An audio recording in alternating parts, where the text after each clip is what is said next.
Olá, Hare Krishna, reverências, todas as glórias a Srila Prabhupada. É um prazer estar aqui de novo com vocês. Meu nome é Rukmini, eu moro aqui na Ecovila Govardhan, em Santa Isabel, São Paulo.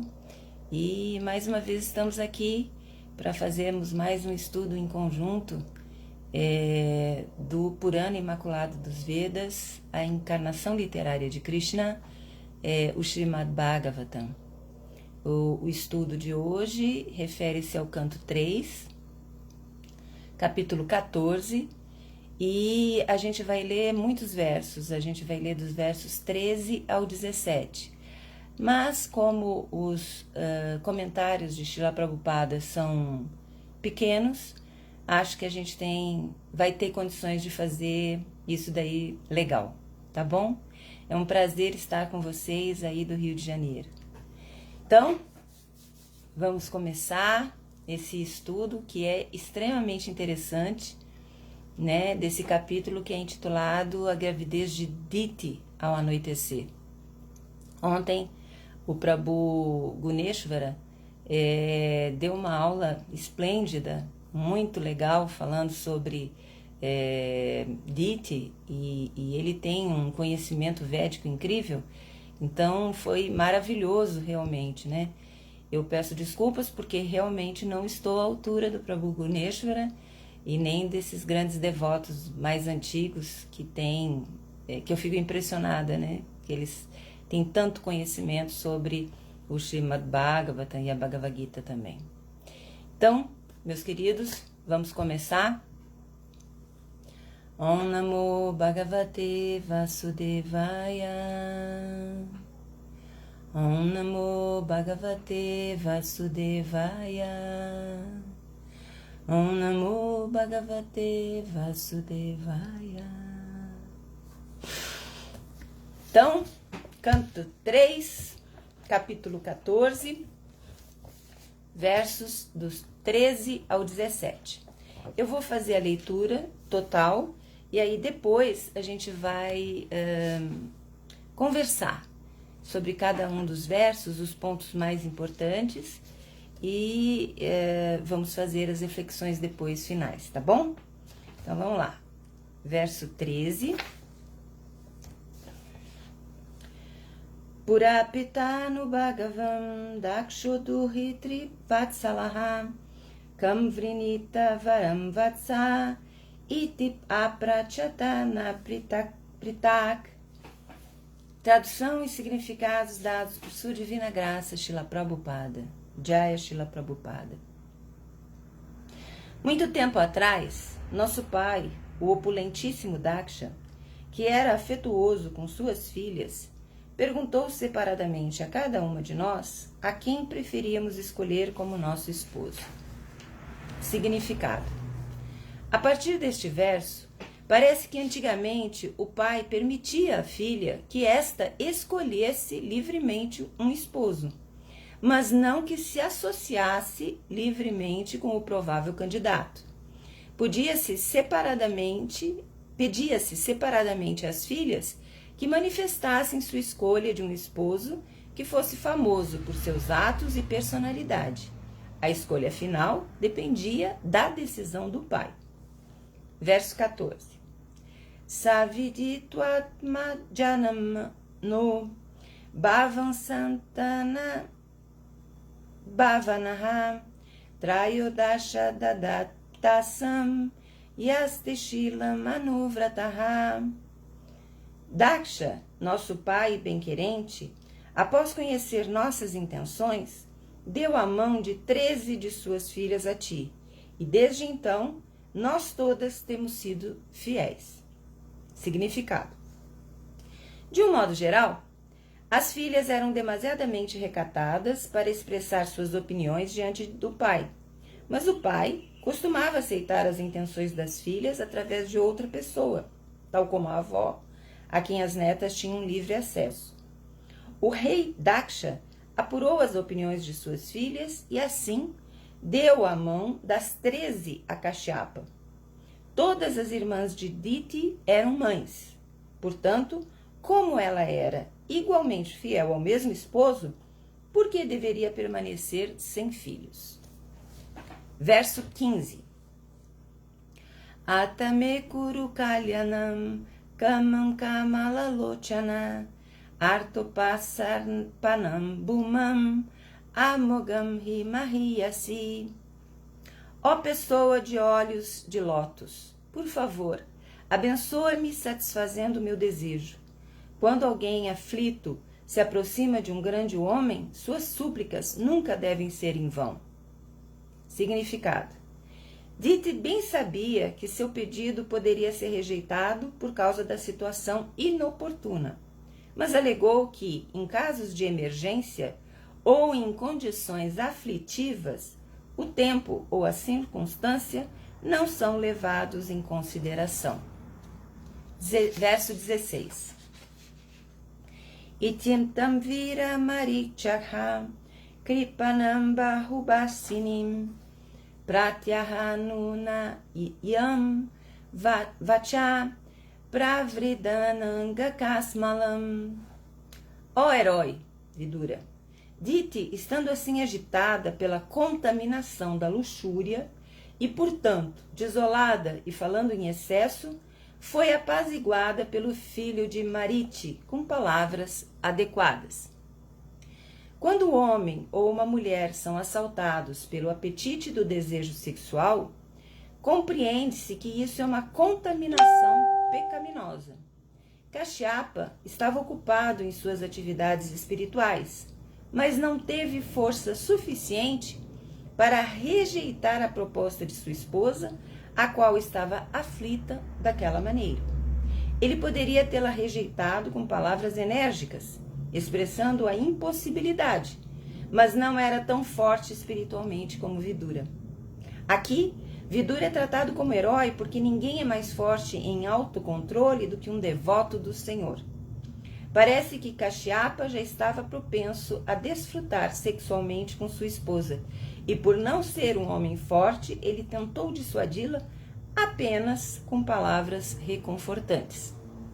Verso 17. Eshateham vidashyami priyambiru yad ichasi tasya kamam naka kuryat Sidistraivargiki yataha. Ó aflita, satisfarei sem demora qualquer desejo que te seja querido, pois quem mais além de ti é a fonte das três perfeições da liberação? Significado. As três perfeições da liberação são religiosidade, desenvolvimento econômico e gozo dos sentidos.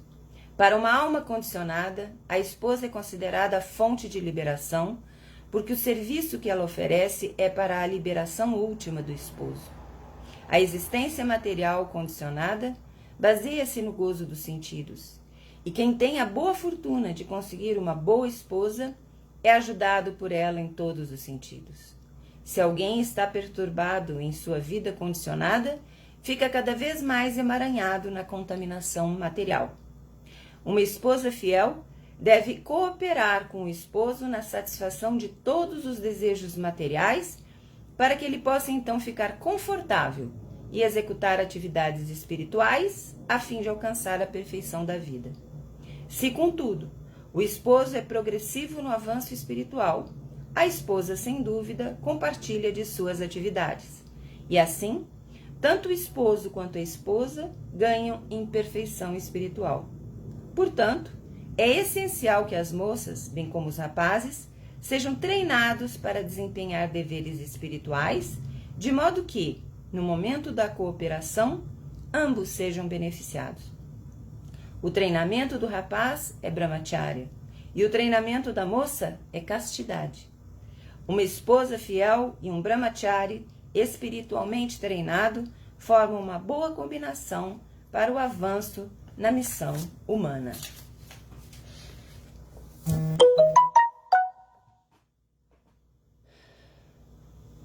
Om Gyana Timirandasya Gana Gana Shalakaya Jakshuru Militanyana Tasmai Shri Gunave Namaha. Namah Vishnu Padaya Krishna Prestaya Bhutale Shemate Chandramukha Swami Tinamine Namam Vishnupadaya Krishna Prashtaya Bhutale Srimate Bhaktivedanta Swami Iti Namine. Jai Shri Krishna Chaitanya Prabhu Nityananda Shri Adwaita Gadadara Shivasadi Gaura Bhakta Vrinda. Hare Krishna, Krishna Krishna, Hare Hare, Hare Rama, Rama Rama, Hare Hare. Muito bem. São vários versos, mas dá pra gente ver rapidamente o que cada um tem de principal, né? Os significados de Srila Prabhupada são pequenos, mas dá pra gente ver isso rapidamente, né? Então nós temos no verso 13 uma alusão ao fato de que, naquela época, o pai permitia à filha que ela escolhesse o esposo. Ela podia escolher, mas ela não podia se associar com esse esposo. E isso era uma maneira de manter a castidade, porque isso, naquela época, era imprescindível. Então, assim, não é que a moça simplesmente não pudesse opinar sobre quem deveria ser ou quem ela se interessaria para ser seu esposo. E, então, todos as filhas dele, 13 filhas dele, na realidade, incluindo Diti, manifestaram essa intenção. E então todas elas foram dadas em casamento a Kashyapa Muni. Todas elas. Aí, então, ele Daksha leva em consideração, né, recebe esse interesse e dá todas elas em casamento. No verso 14, além disso, é dito que todas as irmãs de Diti eram mães. Todas elas foram mães. Menos Diti. Diti não foi mãe. Todas foram, menos Diti, né? E aí, então, aqui tá a argumentação de Diti para o esposo, para Kashyapa Muni, falando: nós todas fomos dadas em casamento a você. Todas nós fomos fiéis, inclusive eu. Mas todas as minhas irmãs são mães, menos eu.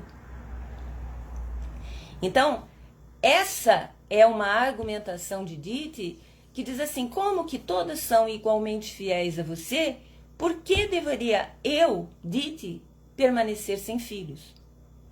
No verso 15, a Diti continua com essa exposição argumentativa. Ela justifica a ansiedade e a agitação que ela estava, dizendo que, primeiro porque ela, Prabhupada diz, né, ela sabia que o momento não era oportuno, né, e que o pedido dela poderia ser rejeitado. Então ela estava muito ansiosa, portanto ela falava para poder justificar e argumentar o motivo pelo qual ela queria que eles tivessem um intercurso sexual, de modo que ela tivesse um filho, né? E ela ainda alegou que em casos de emergência ou em condições aflitivas, isso poderia acontecer, o tempo ou circunstância não seriam levados em consideração. Já no verso 16,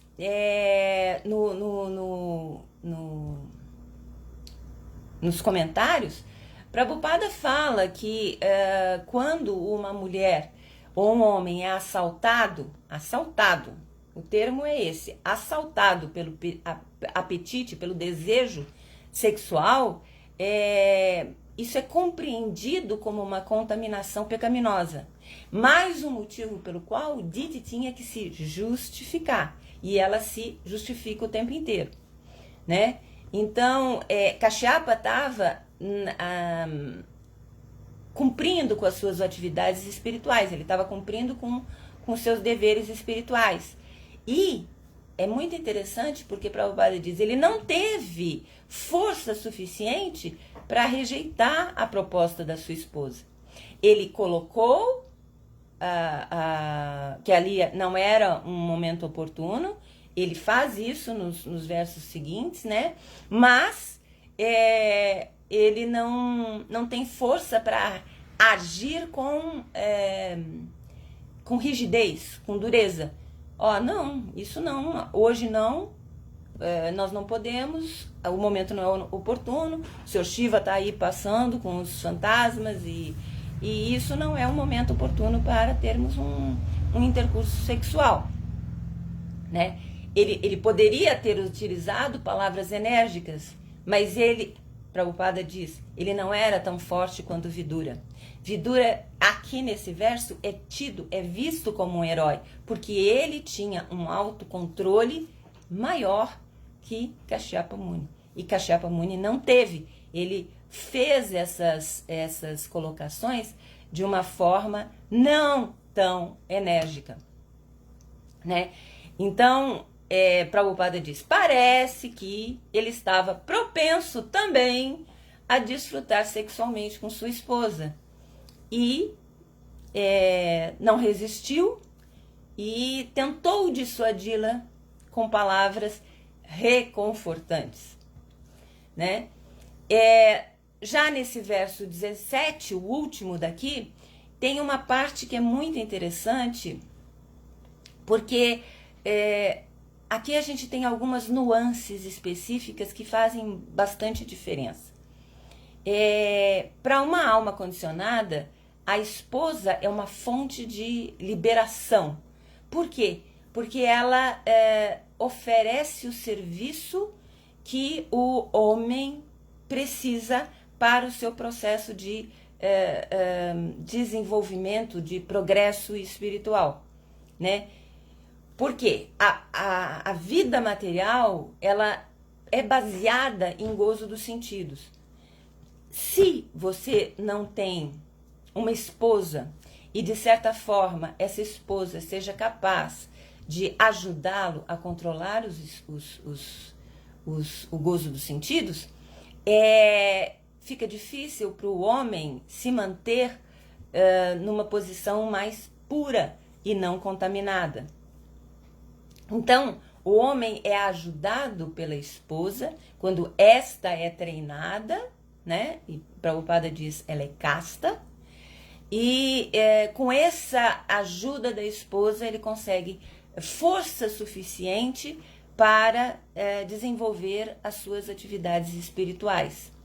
Então, uma esposa fiel e que tem estas características pode satisfazer o esposo de modo que ele esteja confortável o suficiente com esta realidade condicionada e então execute as atividades espirituais que ele precisa, que afinal essa é a perfeição da vida. Então aqui a gente vai começar uma reflexão. Olha só, nos versos 13 e 14, Diti fala como ela e as 12 irmãs foram dadas por Dakshya a Kashyapa em casamento, né? Ela fala, todas as minhas irmãs, todas as 12 eram mães, são mães. Por que só eu não tenho filhos? Eu não vi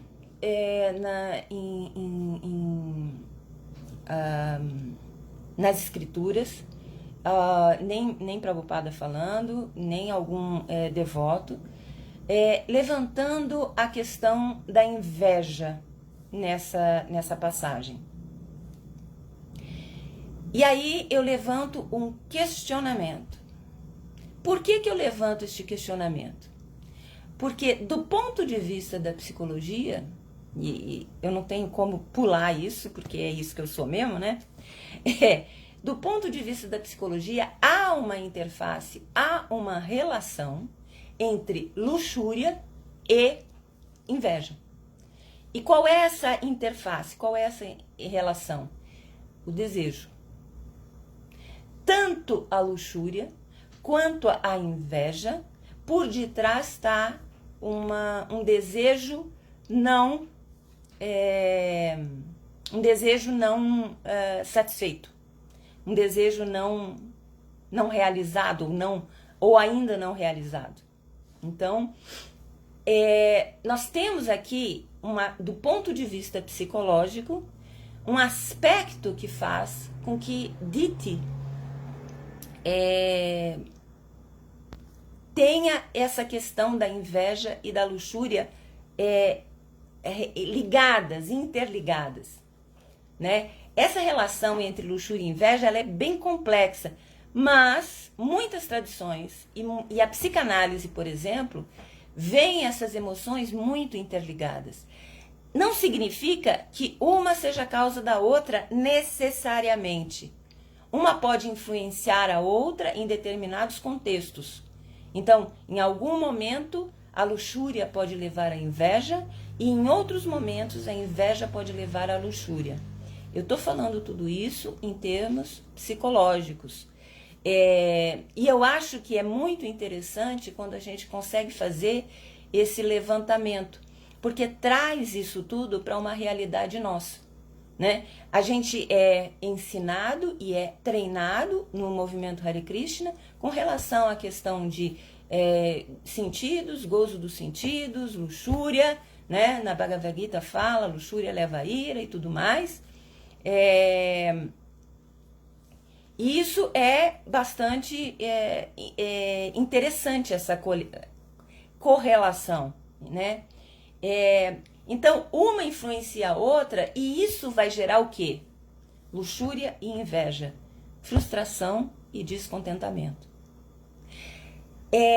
A fala de Diti demonstra, de alguma maneira, essa frustração e esse descontentamento, né? Tanto a luxúria quanto a inveja, ela tá ligada à questão de desejo e de autoestima. Então, olha só, ela tinha um desejo, ela via todas tendo uma coisa que ela não tinha. E ela se perguntava por que ela não podia ter. Isso também leva a um aspecto de baixa autoestima. Quando a gente está com baixa autoestima, quando a gente está com os nossos desejos não satisfeitos e a gente não tem conhecimento suficiente para lidar com essas coisas, há uma tendência de que a gente sucumba à luxúria ou à inveja. Então, é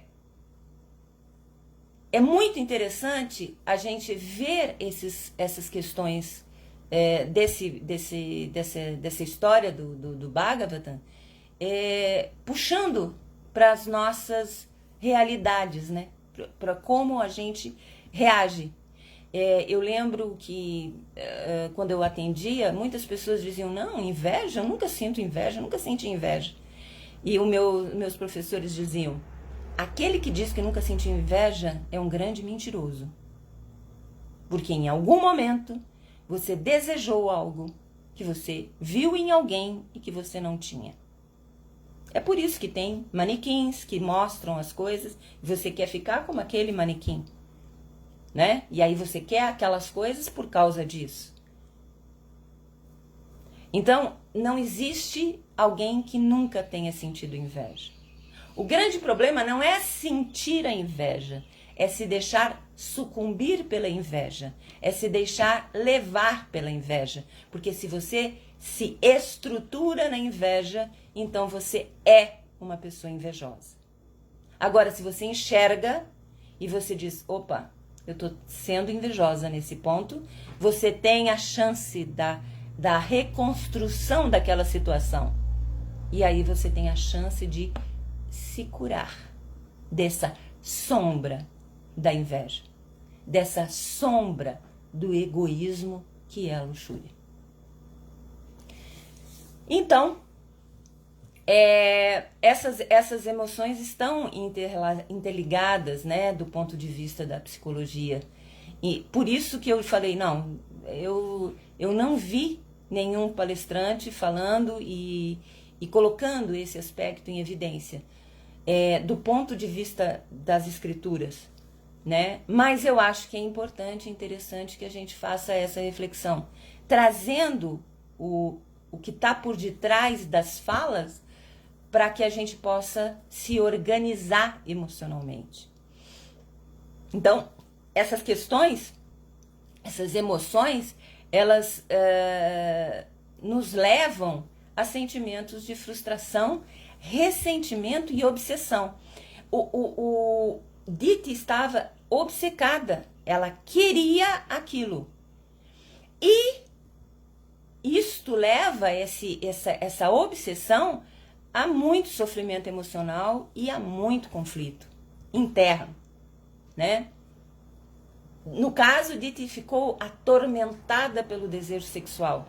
Ela estava agitada sexualmente. Ela queria um filho. Ela não conseguia ver outra coisa. E o Kashyapa, ele tinha como primeira obrigação proteger a esposa. De certa forma, tendo esta relação com ele a protegeu do desnorteio que ela estava e que poderia levar a consequências muito sérias. Porque, que levou de qualquer maneira, né? Porque eles tiveram intercurso sexual, como todos sabem, e desse intercurso sexual veio Hiranyaksha e Hiranyakashipu, né? Que foram 2 seres demoníacos. Esse é outro aspecto interessante para a gente observar. Quando a gente se deixa levar por essa emergência emocional, o resultado disso é demoníaco. É demoníaco. Olha que coisa mais incrível. Se a gente não presta atenção nesses detalhes, a gente passa batido por versos como esse e diz assim, não, tá tudo certo, faz parte da história, isso era assim antigamente, resolve a questão, mas por detrás dessa questão tem muita coisa que pode nos ajudar a nos resolvermos internamente, né? Então, Kashyapa Muni protegeu Diti de entrar em um conflito interno muito maior, satisfazendo o seu desejo. É um paradoxo, né? De qualquer maneira, ela teria uma consequência não muito favorável, que foi o caso, na verdade, né? Porque ela acabou tendo 2 filhos demoníacos. Por outro lado, tinha que acontecer, né? Esses 2 seres eram, na verdade, lá os porteiros de Vaikunta, e eles vinham ou 3 vezes como demônios ou 7 como devoto. E eles preferiram que fosse 3 vezes, eles tinham que vir de alguma forma. Não ia ter outro jeito. Então, de certa forma, tudo estava encadeado para que acontecesse como aconteceu. Para que as coisas acontecessem do jeito que deveria acontecer, né? Então, o ponto principal, a luxúria e a inveja, elas, como um desejo desenfreado e obsessivo, pode trazer consequências desastrosas. Do ponto de vista da psicologia, a luxúria pode trazer uma mente inquieta, com perturbação emocional. A pessoa fica obcecada pelo objeto do seu desejo, e o que pode causar ansiedade, insatisfação, impaciência, falta de autocontrole e uma impulsividade, falta de reflexão e observação das consequências. Tudo isso a luxúria pode trazer. Falta de autodisciplina e tomada de decisões racionais, e também uma desconexão espiritual. Então, e todas essas coisas estavam interligadas com Diti. Então, na verdade, Kashyapa Muni protegeu Diti dessa desconexão espiritual. Dita estava nesta condição. Ela estava atormentada pelo desejo sexual, ela queria um filho, ela via a opulência das irmãs, né? E estava em risco. E incapaz de controlar o seu forte impulso. Ela tá, a impulsividade que foi dito agora há pouco estava presente nela. Ela não conseguia sair disso, né? Então, em certo sentido, ele protegeu Dite.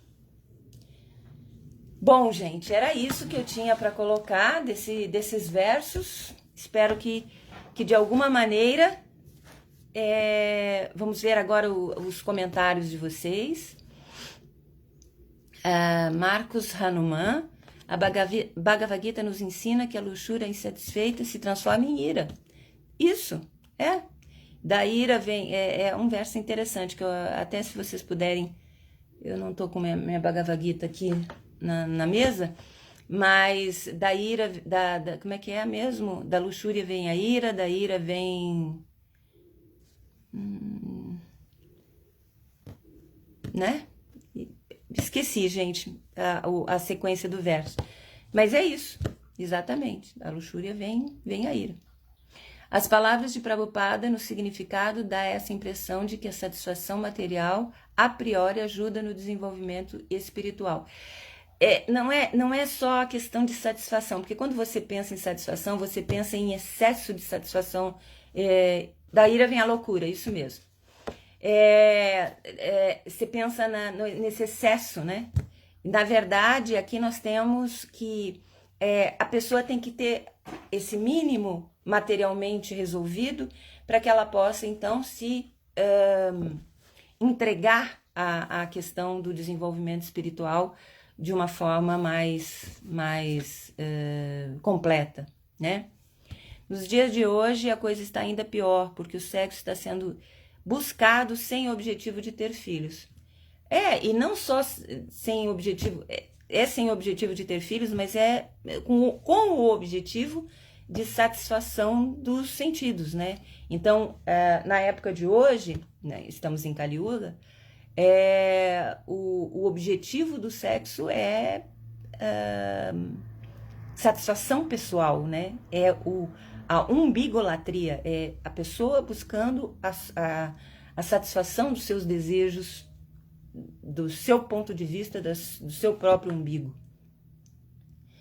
Aqui, vamos ver, bom dia, Hare Krishna, reverências, meu querido Sanatana Dharma, reverências, Fernando de Araújo da Silva, Shirley Kajubovitz.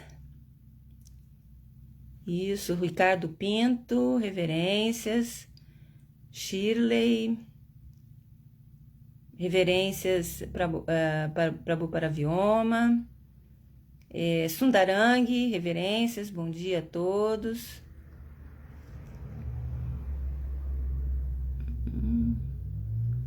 Bom dia, bom dia, bom dia, bom dia, Hare Krishna. Reverências. Tá correndo aqui, eu não tô conseguindo ler, gente. Vamos lá, Sundarang. Muito bem.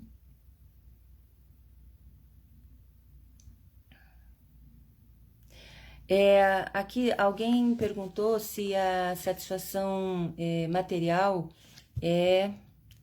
como é que é o negócio?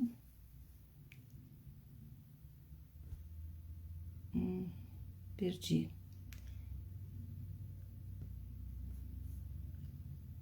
Obrigado pela aula. Reverências de você. A Sundarang colocou o verso aqui. Enquanto contempla os objetos dos nossos sentidos, a pessoa desenvolve apego a eles, e de tal apego se desenvolve a luxúria, da luxúria surge a ira. Exatamente.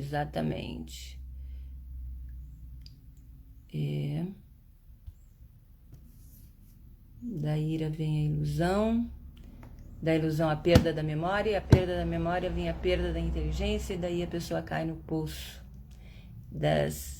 Isso, exatamente. Então, gente, era isso que eu tinha para colocar. Se vocês tiverem alguma outra colocação, eu agradeço. Muito obrigada.